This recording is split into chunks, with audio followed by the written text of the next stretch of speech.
Good day to everyone joining us, and welcome to today's X-Talks webinar. Today's talk is entitled Pharmacology to Payer, One Quantitative Drug Development Framework to Rule Them All. My name is Vicky, and I'll be your X-Talks host for today. Today's webinar will run for approximately 60 minutes, with time for a Q&A session with our speakers.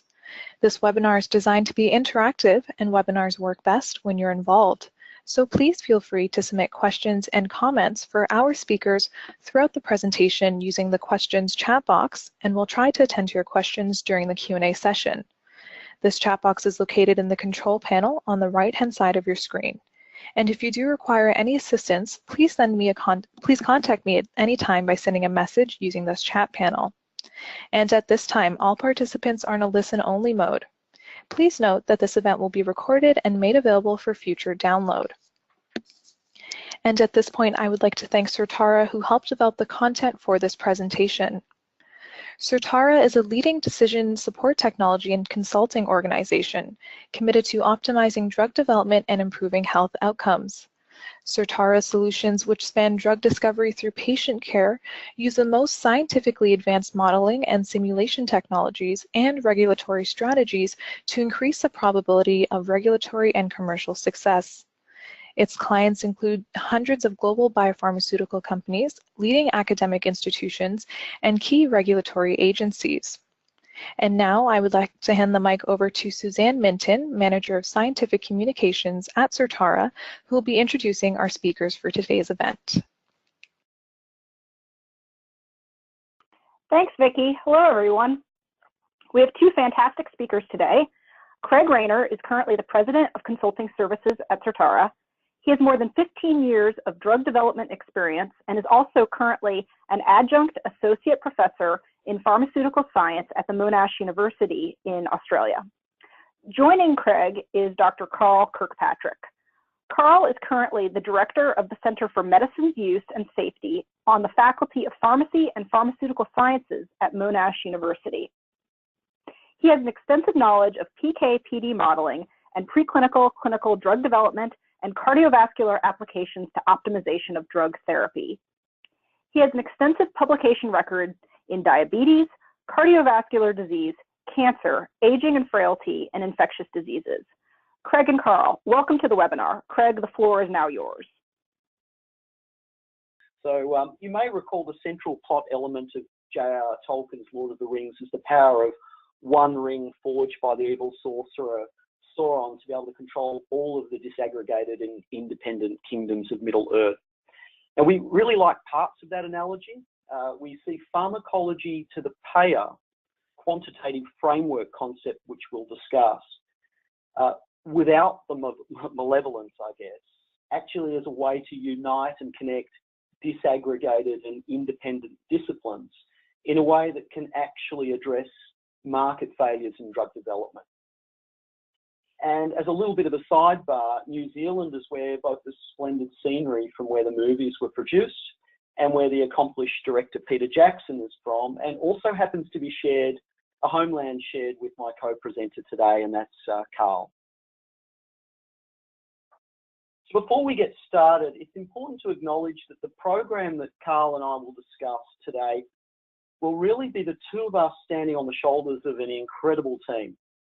In fact, the concept of pharmacology to the payer, or P2P as we will call it, has evolved from a multi-sectoral collaboration involving many dedicated and talented people over a long time, including clinical pharmacologists, pharmacometricians, specialist physicians, virologists, epidemiologists, mathematicians, and health economists. The specific case that we will use to develop this concept of P2P today has been presented at peer-reviewed international meetings, including ACOP, IDSA, various health economics meetings as well, and has recently been published in the British Journal of Clinical Pharmacology, should you be interested in further information. So traditional drug development paradigms have the key stakeholders in drug development acting as silos, being engaged in somewhat of a relay race with each successive independent stakeholder, a baton change occurs. Traditionally, the finishing line has been seen to be drawn before the payer. That's regulatory approval equals reimbursement, which equals patient access. The payer historically had reluctantly accepted the baton, signed the check, or whether they chose to accept it. The payer is actually now saying, no, I will not accept the baton. I will not write that check and accept all of the risk. Furthermore, prove to me why I should pay the check and why we shouldn't split the bill. So today, the finishing line in Europe is different, as it can take up to another 2 years to navigate the payer landscape if it can be navigated. And this results in unacceptable delays to the access to life-saving medicines for many people. And we can all be sure that payers in the US are watching with great interest as to how the US will also adapt. The stagnation of access to medicines to patients has led to various approaches to accelerate the development of new medicines and hence access to patients. One such model that's been described involves the so-called adaptive pathways or adaptive licensing, which is a program that encourages regulator and sponsor to engage earlier and identify opportunities for provisional approval of medicines in very focused populations with less data than what we considered for a broader approval, with the commercial opportunity of a sponsor beginning to receive revenue. This addresses only part of the delayed access to medicines to patients. The payer in this environment is still left in the wilderness. So other initiatives, including the Orphan Drug Act, recognise many rare unmet diseases were underserved and effectively promoted the patient interests earlier in the drug development process. But note, the payer is still left in the wilderness. In fact, some of the more perverse examples of lack of affordability have been propagated by these kinds of incentives. We've all seen the fallout in the media where Turing Pharmaceuticals hiked the price per tablet of pyrimethamine from $13.50 US to $750, an increase of 5,500%. How will many countries with low healthcare budgets likely respond to subsidising high-priced medicines for rare diseases for their people? So an attractive strategy to the market failure suggested by many is to defeat the silo-based thinking and bring all key stakeholders along on a journey together with greater transparency through the development life cycle. It's assumed that by putting the patient's needs as central and together sitting opposite the problem, that all stakeholders can identify a win-win. The sponsor getting earlier certainty of a path to market, the business case, earlier revenues through provisional pricing, a regulator through earlier alignment with regulatory requirements, a payer with earlier alignment reimbursement requirements and opportunities to risk or cost share, and the patient with earlier access to medicines. But one of the largest challenges we see is in the execution of such a laudable strategy. And that is the difficulty in being able to communicate cross purposes. A payer is looking for something very different to a patient or to a sponsor or to a regulator. The competencies are different. The languages are different. And what is needed to be able to have these conversations earlier in the development process is a decoder. And this is what we believe the pharmacology to the payer concept can provide.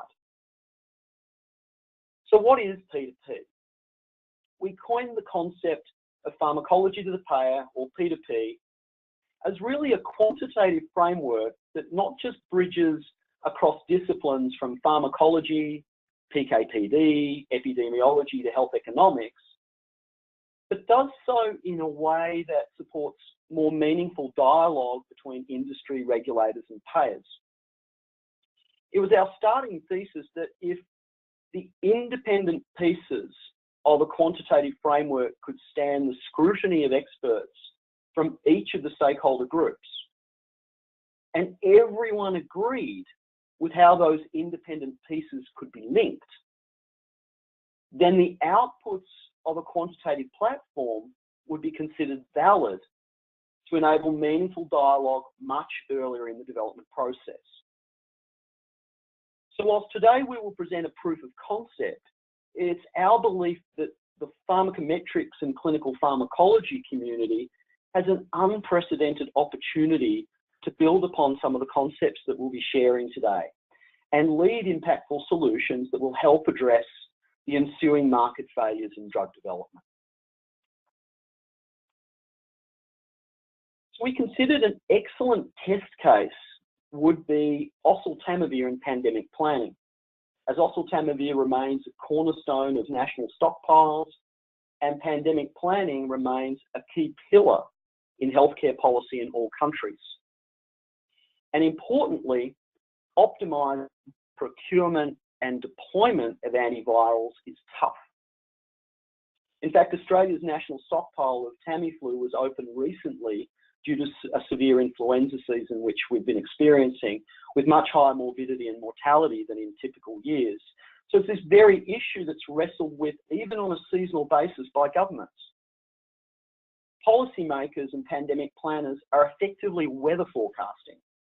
Their procurement and deployment decisions are based on big assumptions, but they never know the features of an emerging virus, and a virus may change during a pandemic, which may alter optimal selection of an antiviral and its dose, and also its deployment strategy. So an added advantage of picking Oseltamivir as a P2P test case was that there was a relatively rich evidence base from preclinical pharmacology, epidemiology, and clinical evidence from which to draw on. Much of the generation of this information was catalysed by Roche's ambitious dose prediction program, whereby Roche had worked with many collaborators globally I've already paid respect to establish many of the component parts of predicting an optimal dose for an emerging virus. And there was also the health economic data available as well. So we felt that Oseltamivir and pandemic planning ticked all of the boxes for a viable candidate to try and build a quantitative framework to make the point that pharmacology to the payer was possible. So we then sought to frame the problem statement that needed to be solved. We defined it as needing P2P to assist in providing better procurement and deployment decisions involving antivirals against emerging influenza viruses. To illustrate the point, let's follow some patient journeys. So a new virus emerges, and it may have differing degrees of infectivity. To illustrate the point, it then comes into contact with a patient. And here in the panel below that you'll see little moving parts is a multi-scale epidemiological model where we've seeded infection. And you'll see people moving from their homes into their places of work or into school or daycare. And you'll see patients going from green to red after they've been infected. And as they're going to school or into the work environment, they're coming into contact with others and propagating the virus. You'll see in the two panels down below are two scenarios of two different treatment interventions of two different doses of Oseltamivir in that environment. So once a virus comes into contact, the virulence of that virus can be high or low and impact the healthcare utilisation. Some patients will stay at home, including carers. Some may go to hospital, some may die, or some may return home. And at each opportunity, come into contact with others. The virus may be more or less affected by a treatment intervention through resistance. And the challenge is, how can a decision maker cope with multiple scenarios based on infectivity, virulence, resistance, on which antiviral to use, what dose to give, and ultimately how much to buy, who to treat with how much, and the cost benefit. How can a decision maker trade off other interventions like closing schools or wearing masks, or wrestle with introducing a new investigational antiviral like a monoclonal antibody that's only had early clinical data from a human challenge model? So if we say the problem statement is we need better procurement and deployment decisions involving antivirals against emerging influenza viruses, then we also need to recognise that the meaning of better differs amongst the stakeholders. And it's critical to think carefully how to capture and present decision-enabling data in such a way that allows for transparent communication of the different perspectives. For example, if we were to pop dose regimens of Oseltamivir down based on deployment or uptake assumptions for viruses of differing infectivity and virulence, a patient would be focused on what dose gets me better sooner. A politician may be focused on when can we reopen schools and factors of community infection burden. A procurer or a deployer may be thinking, how does this intervention compare to others, and is my spend better directed to other interventions? So we then constructed an overarching first mud map of the component parts of what we saw as a quantitative framework. Briefly, it included how to cater for the key inputs of an emerging virus through this framework, how it may impact on individual patient symptoms and disease, how an emerging influenza virus propagates through a community, where drug directly impacts an individual disease burden or indirectly impacts the population disease burden via reduction in viral shedding, and ultimately how the significance of a disease from a population level impacts on healthcare utilisation and ultimately the health economics. The point here is that with this roadmap in hand, it was clear that we needed help to be able to execute connecting all of these components into a single quantitative framework, and was the reason we had to pull together a talented multidisciplinary team. So at this point, I'd like to hand over to Carl, who will talk in detail about the methods and the results. And so Carl, I'll hand over to you now.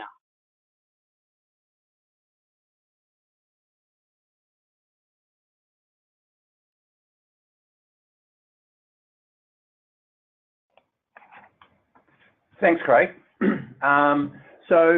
Again, thanks for the opportunity to speak on the webinar today and to present this piece of work again on behalf of a terrific team who worked across 5 time zones to make this work. So I'm going to talk about the planning and implementation for P2P.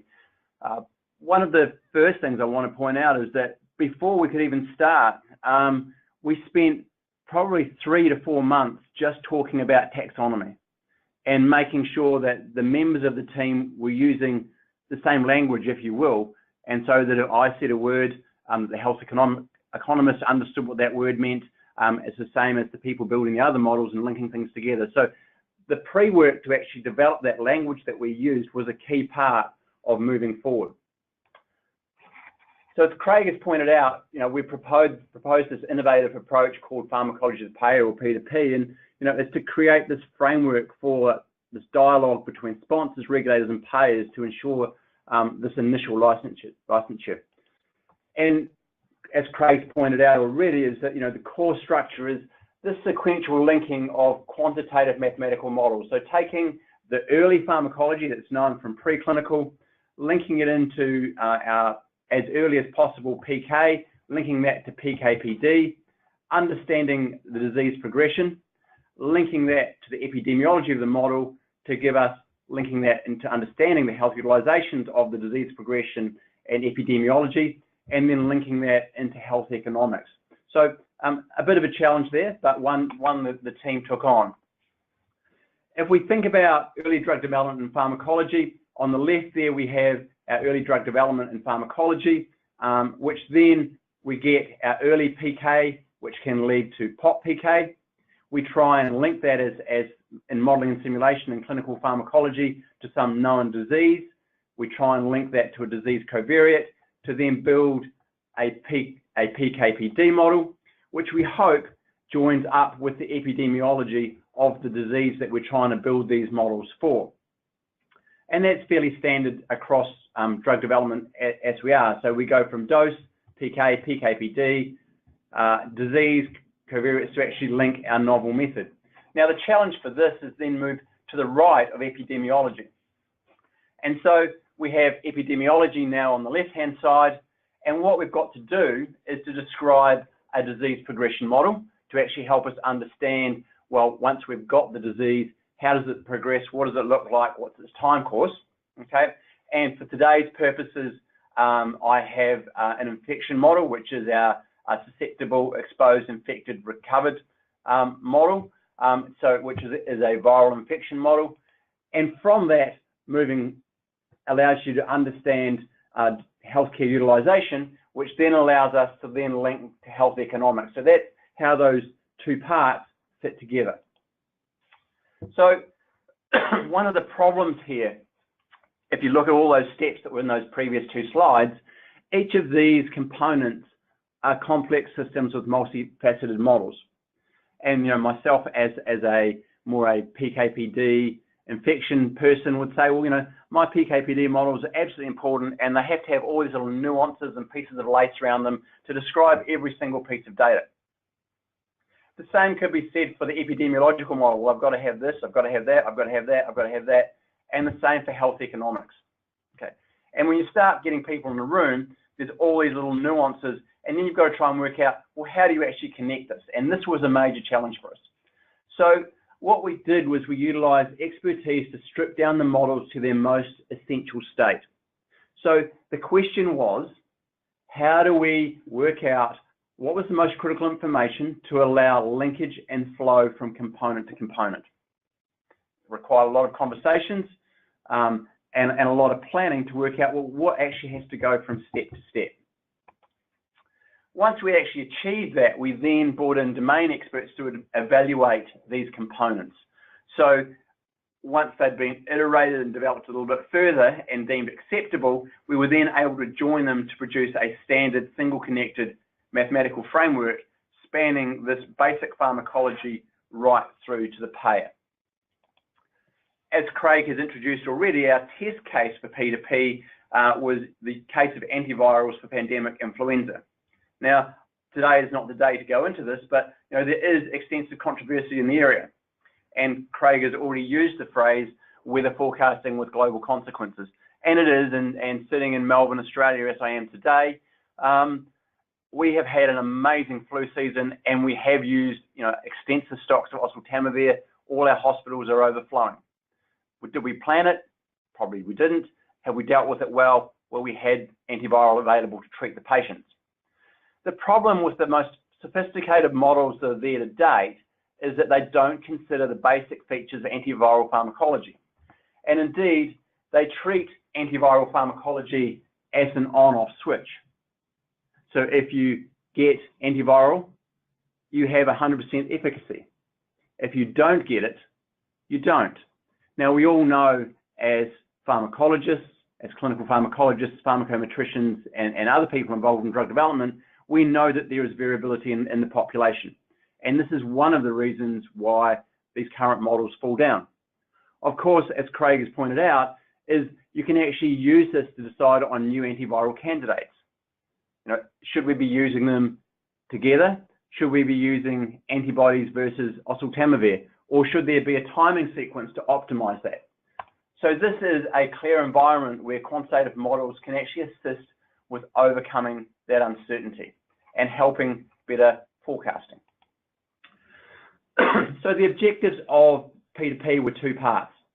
We wanted to develop this quantitative framework which linked Oseltamivir pharmacology, so all the preclinical stuff, with the PK, the pharmacokinetics, to give us an exposure to that drug, the pharmacodynamics, in this case viral shedding, to an influenza disease progression model, to epidemiology and health economics. Once we'd built that, what we then wanted to do was to assess the impact of different oseltamivir uptake and doses on the burden of the disease, its spread, and its health utilization under various pandemic scenarios. And we'll go through more of those in details once I've shown you how we've achieved objective number 1. So the underpinning of this is clearly the pharmacology of oseltamivir, and then a series of quantitative models which incorporate variability. So the first model that we used was a population PK model, which was published. It was an early phase 2 model, and we took healthy volunteer or healthy patients. Now, there was a specific reason for that, and that in this particular population, healthy volunteers have the highest renal function, and which means that they will have the lowest exposure to, or AUCs to oseltamivir. Okay, so this is the worst case scenario. Every other patient group has lower clearance, and therefore their exposure will be high. We used a PK/PD model of oseltamivir on viral shedding, which was also published, and this was a human challenge model, and that was the data that we had at that stage. But again, it's representing as early as possible in drug development stages to try and link this together and get an indication of where this is going. We had a stochastic compartment epidemiological model, which we built and then evaluated against a previous flu season. And then a health economic model, which again was built from literature and then evaluated, and took a team, 4 to 6 months to build that health economic model. So in pictorial terms, this is what P2P looks like. At the top here, we have pharmacology, which allows us to link to PK/PD, which then shows a percentage of patients that's exposed or not exposed to a certain amount of drug. We then can link that down into our disease progression and epidemiological model, which then shows how those that are exposed will go through the different phases of susceptible, exposed, infected, and recovered, and then depending on various treatment scenarios, what's going to happen. The numbers from that then flow down into a health economic model, which then tell us what's happening, what the probabilities are, and the costings for those. And then this tornado plot here at the very, very bottom right, which then allows us to understand the sensitivity around that and what's working and what's not working from a payer or society or public health perspective. So starting off at the beginning, we had this population PK model. So the first thing we did was we simulated from that model 5,000 patients, and those patients received either 75 milligrams or 150 milligrams twice daily for 5 days. And for each patient, we generated their exposure or their area under the concentration time curve. We then compared that against the human challenge model data, which showed us when viral shedding ceased. And in particular, on the graph here from this paper in Antimicrobial Agents and Chemotherapy from Carmel et al., was this green line here, the top green line that you can see. And it was found that if you had an AUC of oseltamivir of 14,180 or more, you had a much shorter viral shedding time. So we could then from that work out the proportion of patients achieving this PK/PD target to reduce viral shedding, and we can calculate the number of those. We then utilized that to construct a density distribution of the population fraction that achieved this target attainment. Okay, so for each patient, a distribution, and from that we could then sample to say, are they above or below, and then from that we can then work out what their likely viral shedding is. Therefore, for each given patient at a given dose, we can then generate an individual duration of viral shedding, or T-shed. So this tells us how long the patient's going to shed for. That tells us how long it's going to, the likelihood of infecting other patients, and therefore reducing the pandemic, if you will. Okay, so we had 3 different assignments based on their AUC target attainment. If they were above the threshold, they had a T-shed distribution which was log normal of 1.9 days with a standard deviation of 0.5. If they were less than that cut point of 14,180, they had a log normal T-shed distribution of 3 with a standard deviation of 0.58. And if they did not receive the drugs the viral shedding was 6 days, with a normal distribution of 2.5 days, and that's taken from natural history. And so the output of these simulations were then inputs for the susceptible, exposed, infected, recovered model, which I'm going to talk about more in a couple of slides. So this is what the output of these models looks like to date. So we have on the left the 75 milligram dose, on the right the 150 milligram dose. We have the AUCs achieved on the x-axis and the counts on the y-axis. And you can see that with the 75 milligram dose, probably, maybe 40% achieve that greater than that cut point of 14,181. If we double the dose, we see that, maybe an eighth don't achieve that target of 14,180. So that was our sampling distributions that we took from.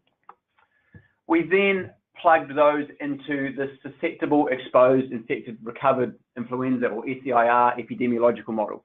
So it's quite simple. On the left-hand side, you have a susceptible population. They then move through exposed, infected. You can then have no treatment, which is our 6 days of shedding in this situation. If they are treated, if they have a low exposure, or our gamma low here, they have a slightly shorter viral shedding, and if they have the higher dose, they have the shortest viral shedding. Now, the key part of this model is describing this R0 or transmissibility number. Okay, so if the transmissibility number, or R0, is greater than 1, it means that you will infect one more patient. So if it's greater than 1, the pandemic continues. If you can bring it less than 1, the pandemic stops. Okay, so we're using this model and using these transmissibility numbers. We simulated 100,000 cases over a 12-month flu season. So that allows us to see what would happen over a 365-day flu season for 1,000 cases. When we simulate from this model with that variability, this is the kind of plot we see. So we have time on the x-axis, we have patients on the y-axis. And you can see in this model that there are some quite different types of flu seasons that we can have based on this. We can have these fast fire rapid flu seasons where they accelerate really, really quickly and are over a very, very short period of time, so 100 to 220 days. We then have those which are slightly slower burners, but continue right out perhaps to 300, 365 days, and indeed some that hardly get started, and even more interesting, some that actually don't continue at all. So there is a lot of variability around this, and we have to account for that in terms of how we summarize that in the model. So we were quite comfortable that this could describe variability, but could it actually describe an actual pandemic? So what we did was we took the influenza epidemic data from the Midwestern United States across the 2007 to 2008 period. And what we did was took that model and fitted it back to see what kind of numbers we would get. Now, the dark jaggedy lines is the actual data from that we took, and the dotted line is the flu season model that we actually fitted, so the SEIR model, and then fitted back into it. And we were fairly happy with what we got out of this. Yes, it does miss the peak ever so slightly, but the area under the curves is roughly the same. So we were fairly comfortable that our model as it is could actually describe a flu season adequately. So what we then did was then looked at the objective 2, which was the SEIR scenarios. So what we did was we took a percentage of the infected population treated with 150 milligram or 75 milligrams twice daily. And that's either no % of the population gets it, 25% of the population gets it, 50% of the population gets it, or 80% of the population gets it. We evaluated 2 possible attack rates. So a modest attack rate, which is 370 out of 1,000, or an R0 of 1.9. So each patient that's infected will infect on average another 1.9 patients, or a higher attack rate of 670 per 1,000, or an R0 of 2.7. We adjusted the parameters beta, or the transmission rate, to achieve these requisite attack rates and evaluated them against previous flu season data, including the one which I showed previous, to show that it was relevant. So just to remind you that R0 is the number of secondary infected cases from a primary infected case. For each scenario that we undertook, we did 1,000 Monte Carlo simulations or flu seasons. And from that, we determined the median attack rate, i.e. the median attack rate per 100,000 available population. And we undertook all these simulations in Berkeley Madonna. Oh, sorry, I've gone the wrong way. So I'm going to present two tables. So if we look at the moderate transmissibility table, we see here with no treatment using the model, we get about 37,000 patients infected. With 25% of the population treated, we can drop that quite dramatically by about sixfold to about 5,000, and increasing, we get moderate decreases from there on. Okay, so these are the numbers, and this is what we see. Increasing the dose to 150 milligram BD really doesn't change the number infected dramatically. If we now look at the high transmissibility scenario, again, with 25% treated, 50% treated, and 80% treated, if no get treated, as we would expect from this, about 67,000 on average would get infected. If we look first at the 75 milligram BD column, we can see that by giving that to 25% of the population, we don't make a very significant change. And even giving it to 80% of the population, we only reduce the infected by about a third. If we look at the 150 milligram BD, again, giving it to 25% of the population, we drop it by about 14,000, but it's not until we get to 50% of the population and 80% of the population where we get significant drops. So about 50% with 50% of the population treated, and 80% gives us a quarter to a third. So that's the numbers part of it. So these go into our health economic model. So this is a health economic decision analytic model, and the patients enter this model as either inpatients or outpatients.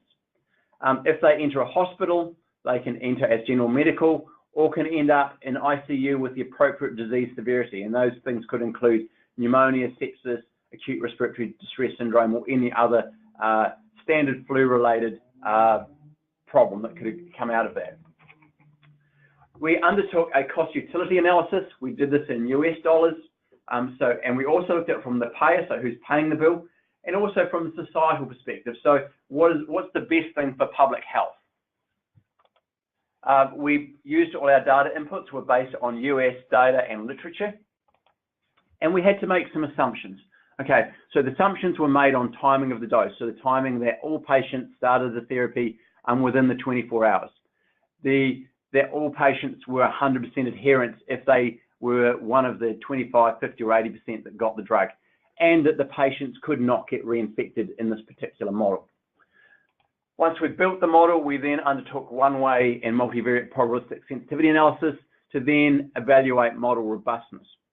Now, what I have quite glibly described in about 30 to 40 seconds there took a team of 5 people 4 to 6 months to build.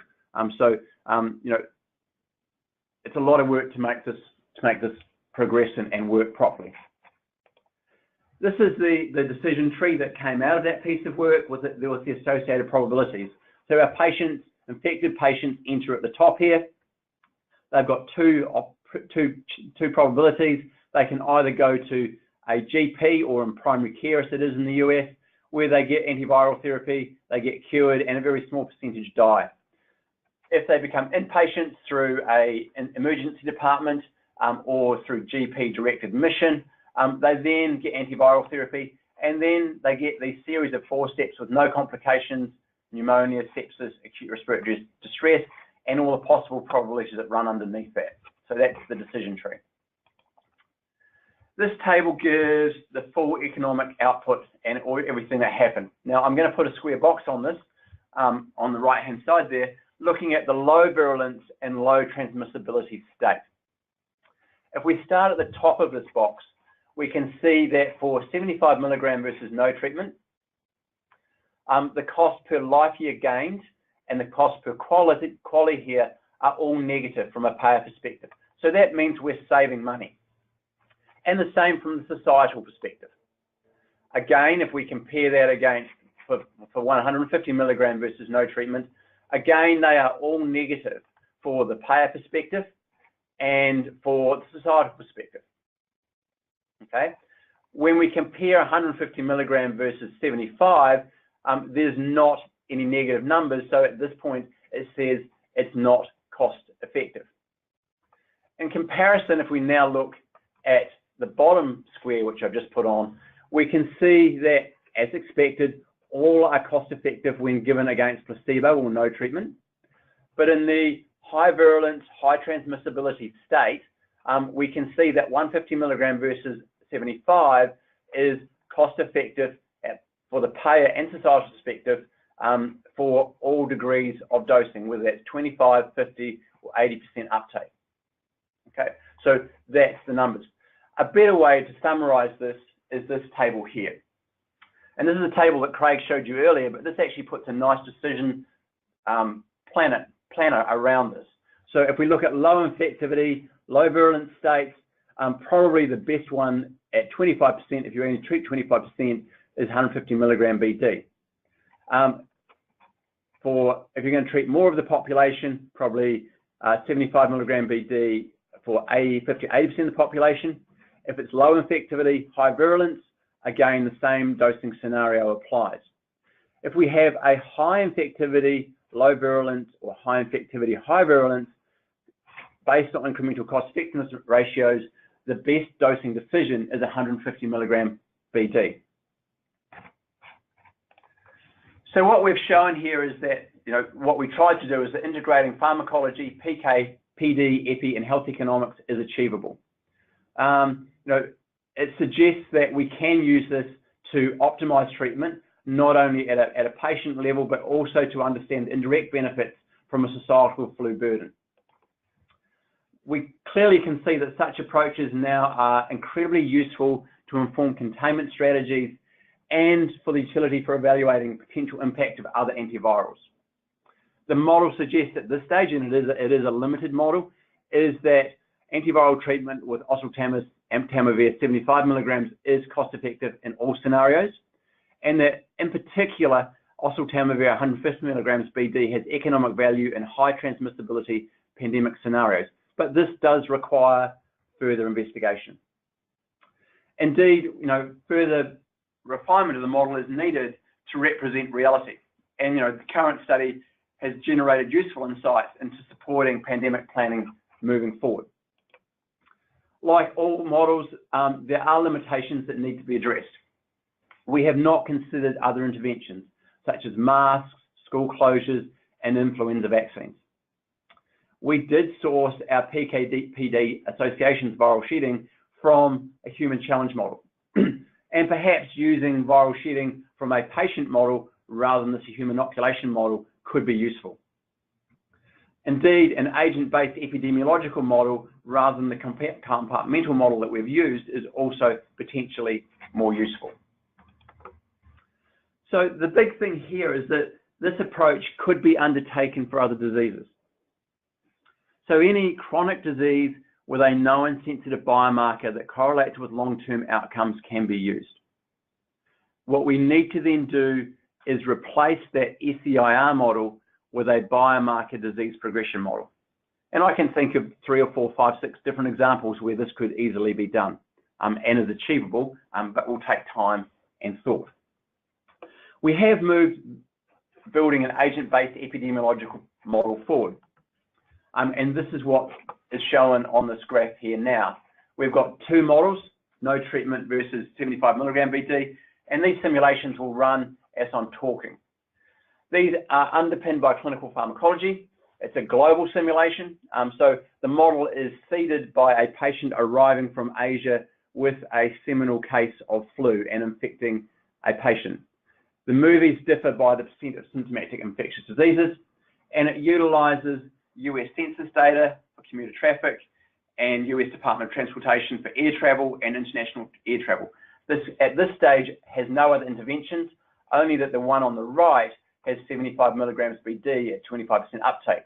Now you can see that the one on the left, the blue represents the agents with infections, the one on the right doesn't. And you can see in this simple model, that we can show that a 25% uptake can have a significant reduction in the number of patients exposed.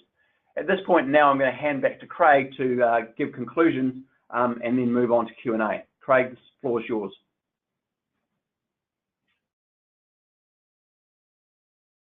Thanks, Carl. I've just shared the screen, so let me know if there's any issues with that. So, yeah, look, I think what I'd like to do is to give some broader conclusions of the approaches and potential applicability to drug development, and just a few comments just in terms of the application of quantitative frameworks to drive ecosystem innovation rather than simply regulatory science innovation. So I think modelling and simulation of complex systems is primarily advanced vertically in differing scientific domains with a variety of domain-specific approaches and applications.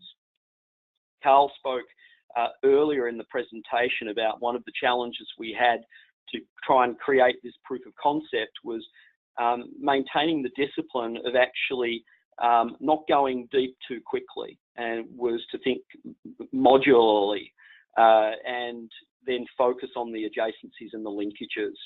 And by doing so and getting those linkages right and having everyone agree those, one can then propagate the depth in each of the individual modules, whether it's a pharmacology module, an epidemiology module, a health economics module.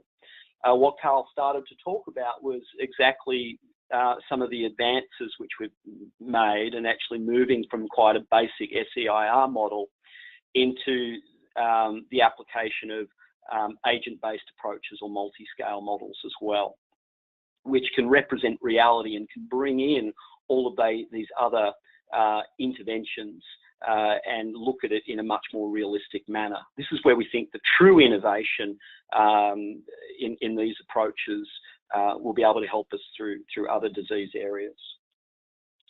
So this case study which we presented really does demonstrate, I think, one example of a multidisciplinary approach to modelling and simulation by facilitating effective communication and knowledge transfer to link those domain-specific expertise. Applied multidisciplinary approaches which address multiple stakeholders' perspectives offers a significant opportunity to expand and also enhance the impact that modelling and simulation can have within the healthcare system. As far as applications in product development, we did in this Oseltamivir example leverage early information. So that was a human challenge model was driving a lot of the PK/PD. And we believe that profiling of new molecular entities earlier in the process to estimate market value in the business case can be a future application to support in stage gating investments, but also facilitating some of those earlier discussions with financial stakeholders.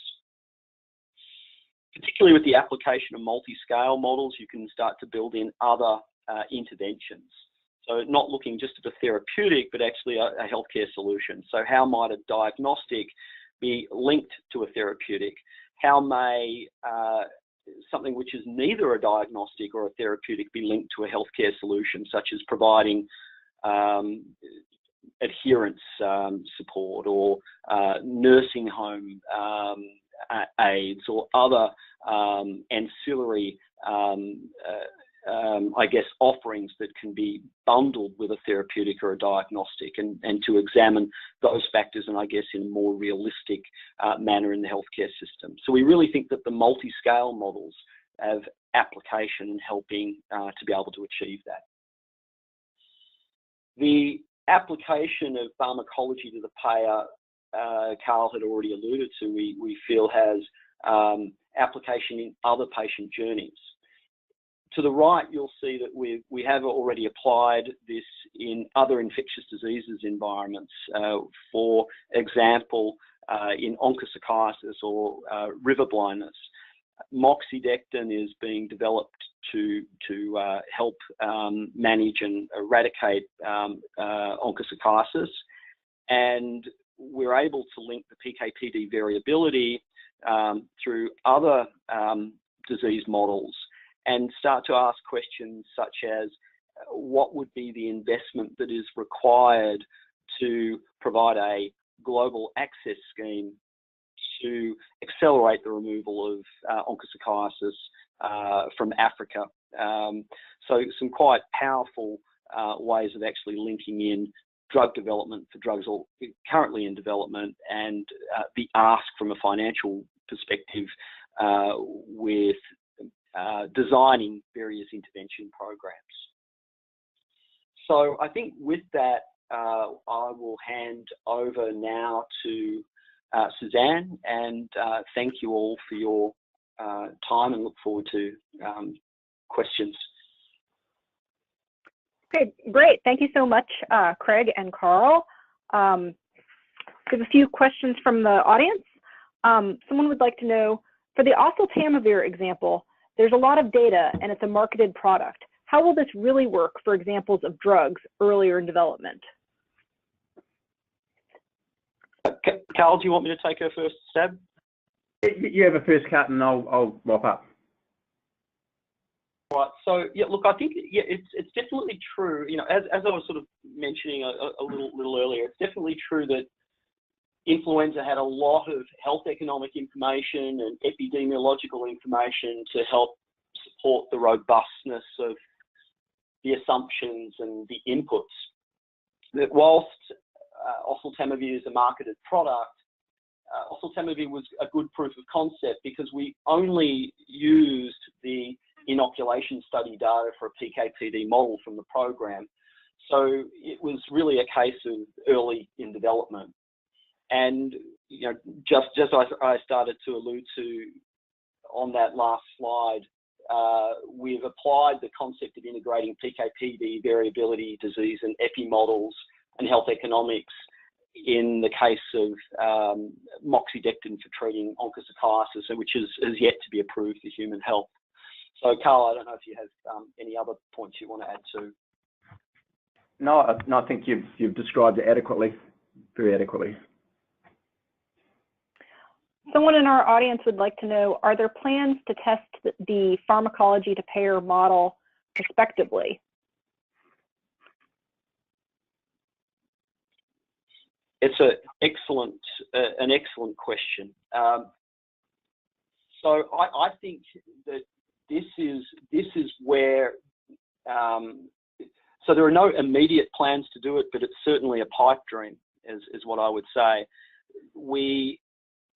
In situations where we could actually get real information available evolving from the community.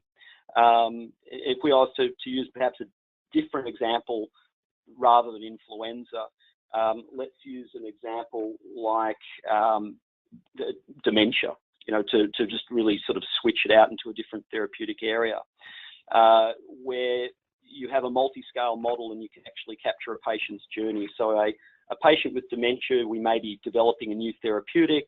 That new therapeutic may improve their quality of functioning, meaning that they don't have a patient carer looking after them as much. They're able to go on with their daily activities, go to the movies, and really be have a greater level of functioning and not have the same, I guess, impost on the indirect economic consequences for carers and so on.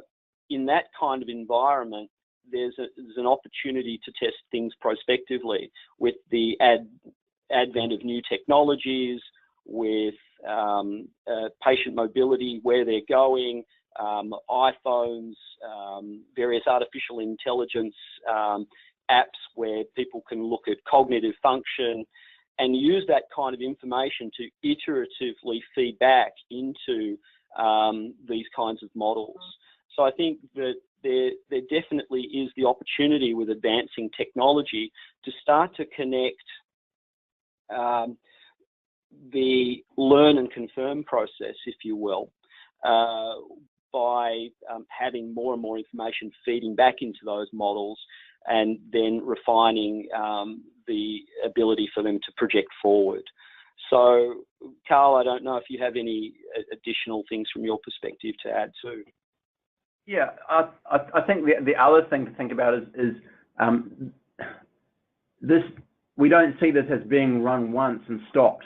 We see this that as soon as you've got sufficient information to start building the framework in drug development, you should build it and link it, right? To give you an initial understanding of what the outcome might be.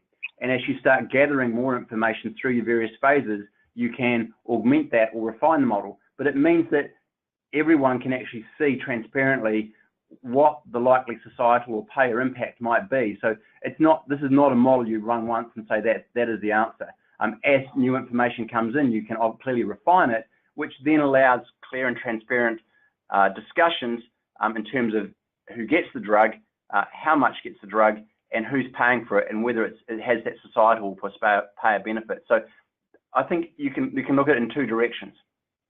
Sure. All right. Thanks so much, Craig and Carl. Before concluding the webinar, we have a few short announcements. The next webinar in the series will take place on November 1st, when Dr. Nathan Tucher will present How Can You Get the Most Out of Phoenix 8.0? On November 14th, Dr. Julie Bullock will present Best Practices in Clinical Pharmacology Gap Analysis. And on December 13th, Professor J.M. Cardo from the Overarching University will present How to Perform Level C IV-IVC in Phoenix. You can register for all webinars in the series by visiting certara.com/webinars. Now I'll hand it over to Vicki to conclude the webinar. Thank you everyone for such an insightful presentation. And if you do have any further questions, please direct them to the email address showing on your screen. And the email here is for Craig Rayner, and that is craig.rayner@certara.com. And thank you everyone for participating in today's conference. You will be receiving a follow-up email from X-Talks with access to the recorded archive for this event. A survey window will be popping up on your screen, and your participation is greatly appreciated as it will help us to improve our future webinars. Now, please join us in thanking our speakers, Craig Rayner and Carl Kirkpatrick, and you can do so by clicking the link in the chat box. We hope you have found this conference informative. Have a great day, everyone.